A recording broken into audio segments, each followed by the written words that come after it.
Your brain is like a circuit switch.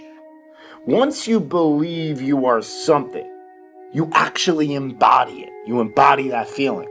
If you were, God forbid, in a coma, and you woke up and you didn't really have a memory, and you were told that you used to be a Navy SEAL, and they want you back now when you're healthy, do you think you'd act differently and hold yourself differently, conduct yourself different, and have a different self-concept of who you are than if you were told you were a piano instructor? Being successful in life is all about having the proper belief system in who you are. Truly believing that you are something unique, that you are something special in that field. If you truly believe inside of you that you are one of the best actors in the world, you will be entirely different than if you're like, I hope I'm good. Your expressions will be totally different. Your tone of voice. You'll talk in a more convincing fashion. You'll use your natural voice instead of a scripted one. You'll be more emphatic. You'll be more real, more relatable. Our brain is like a circuit. And so if we introduce it with the proper wiring, you're going to go straight to your target. If you're unsure about who you are, then your dreams, your goals, they will never become a reality. Everyone has mental doubts in life, internal conflicts. Even the most successful people that you look up to, but they don't live there. It's how you handle those negative thoughts in that exact moment and overwhelm them with positive action. And that comes with this utmost confidence in yourself that you can handle the situation. Trust in yourself that you are better than the moment.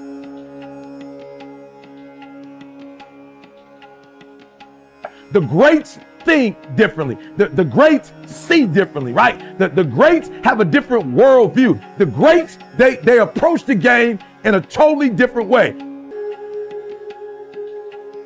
So I need you to do me a huge favor. I need you to think about what you're thinking about when your effort is low.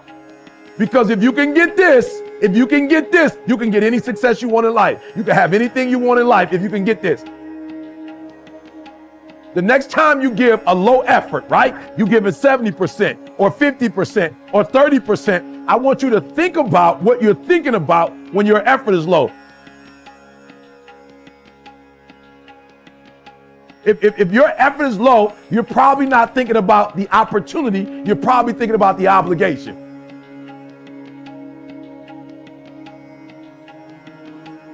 And when you think about E.T., how you stay pumped up. E.T.'s how you stay on fire. E.T., how you always driven, even in the midst of trials and tribulations, even in the midst of your haters, when people try to break you and tear you down. E.T., how you stay strong.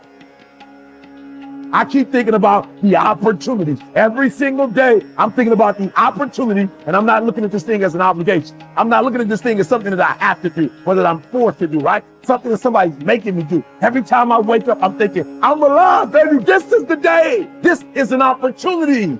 If you want what you've never had before, if you want to do what you've never done before, if you want to be what you've never been before, change your mentality. And I want you to see that effort goes up when you look at it as, I got an opportunity of a lifetime. But you should be excited about the fact that you have an opportunity.